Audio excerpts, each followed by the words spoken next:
Hello and welcome back to this episode of your Kingsport Blog video update. I'm Jeff Fleming, City Manager of the City of Kingsport, and I'd like to run down with you the outcome of last night's board meeting that occurred on August 5th. First, we heard updates on J. Fred Johnson Stadium. It is on time and under budget. There are some private projects that are taking place that are not part of the public project that we have no control or management of. One of those being the scoreboard, the other being some additional seats that the foundation, the Dobbins Bennett Football Foundation, is looking to add. So all the other aspects of the stadium are on time and under budget, and so we do have that under control now, and we are certainly looking forward to kickoff at J. Fred, which will be August the 29th against East Hamilton, the new school from East Hamilton County near Chattanooga. So I look forward to seeing the stadium in action. We also spent some time talking about code enforcement. Part of the theme that seems to be recurring here lately is that we would like to take a moment, just a check step, and refocus on the fundamentals.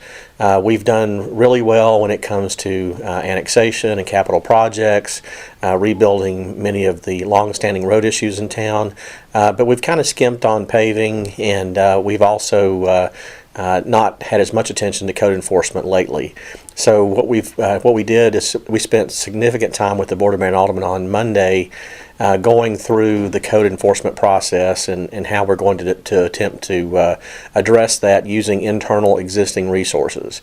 The main thing that you need to keep in mind is the hotline that you can call 24 hours a day. That's 224-CODE, 224-2633, and we can report those and keep them in a database so that we will be able to track the number of times that we go to a particular address. And that way we'll build a track record for who the most serious violators are, and it'll also help us determine where we're going to deploy our resources. So again, you can help us make a better community by calling 224-CODE and reporting any of the code violations that you think need some attention. So we will certainly do our best to get to all those, and then we are going to report back regularly to the Board of Mayor and Aldermen on our progress and also on the need for any additional resources that might be necessary to meet the expectations of the public. We also heard a rezoning of the Riverbend property, which is the property surrounding Walmart on Fort Henry Drive. There are about 80 acres there, and we have about 23 that the developer is looking to donate and sell to the city along the riverfront for a future park. So we're going to be talking about that in the upcoming months. But he also plans to develop apartments directly behind Walmart, also villas, which would be single level attached housing that would be next to the apartments. Also, he's looking to do restaurants and retail on the front, on the Fort Henry Drive frontage. So it's Dan Elkin is the developer. He's new to town from Mobile, Alabama, has extensive experience throughout the Southeast and nationwide.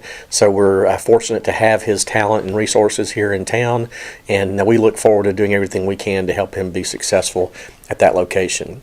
We also adopted the new international building codes. The main thing you would probably need to know about that is that there are a couple of items in there, one being insulation and one being residential sprinklers, that were of concern to our local home builders because they do add expense to the home building process.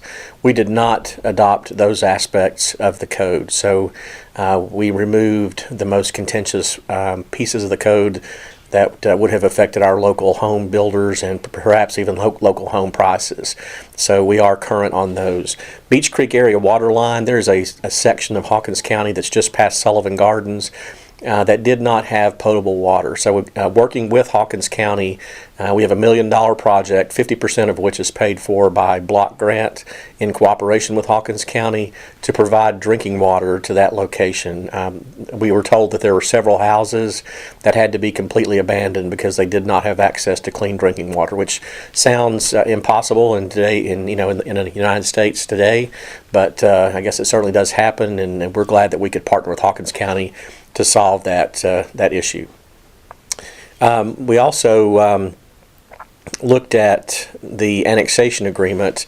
We've had several individual requests for annexation in the past few months, most of whom were wanting access to city schools.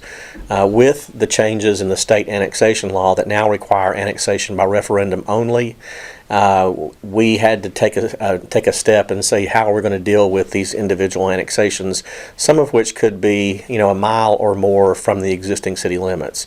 We decided that we would analyze the financials over a 30-year period. So when an annexation request comes forward, we will look at our ability to provide services at the requested location, and we will analyze the payback over a 30-year period.